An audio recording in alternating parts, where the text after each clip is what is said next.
Oh man, this truck stop is packed. And the other side is full of trucks as well.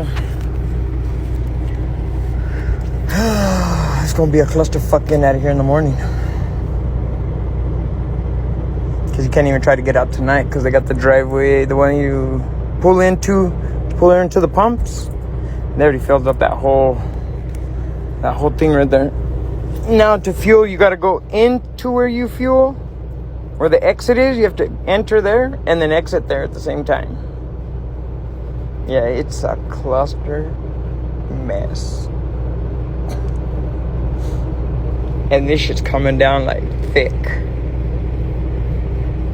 You're thick.